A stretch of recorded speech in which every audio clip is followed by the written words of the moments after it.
Now you got Pat Porter on Vlad breaking down Rich's story from when he was an adolescent and how he was selling hash at first and weed, then he moved to heroin, how his lifestyle changed and everything. And you could tell she's still real choked up about it. You could tell it's still real fresh to her. Because y'all gotta remember, she lost her brother. She lost her older brother and her younger brother to the dope gang. You see what I'm saying?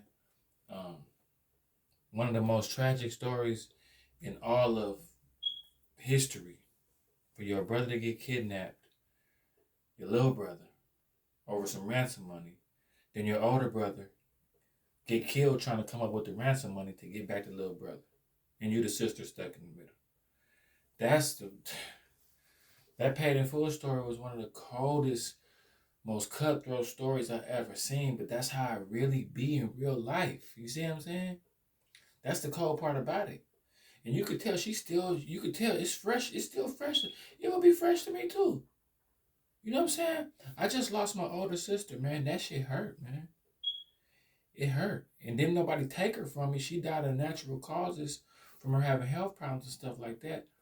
So I can only imagine somebody ripping somebody's life away from me. And to a certain degree, I feel like my sister got ripped from me. First I was sad, now I'm mad. Anytime somebody asks me about her, I immediately get flooded with emotion like it just happened. You know what I'm saying? You never get over nothing like that. She lost two, older brother and little brother. But it's like that's how it be though, man. I know moms that lost two sons to the streets. Lost one son in '98. Lost her other son in 2001. I know a trio of mothers that lost all their sons on the same week.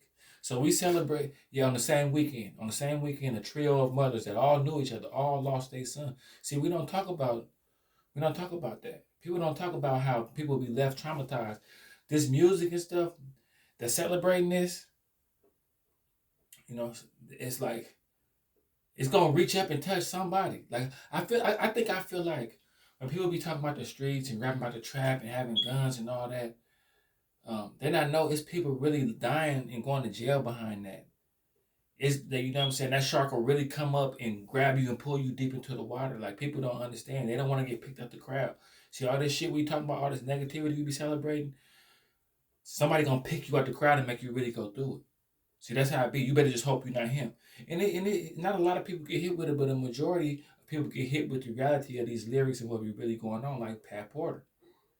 You know what I'm saying? It's like being in the stadium and that dude throwing the little t-shirts up there for somebody to catch, or they shooting a rocket up there, and somebody gonna catch that rocket. Somebody gonna catch that t-shirt. All you niggas talking about all this hood shit, all this killing and shit, all this negativity y'all want to be all about. Somebody gonna really get smoked. Somebody gonna really go to prison. Somebody like gonna have a life changing experience that's gonna fuck them up, fucking with these streets. You know what I'm saying? But that was a tragic story, man.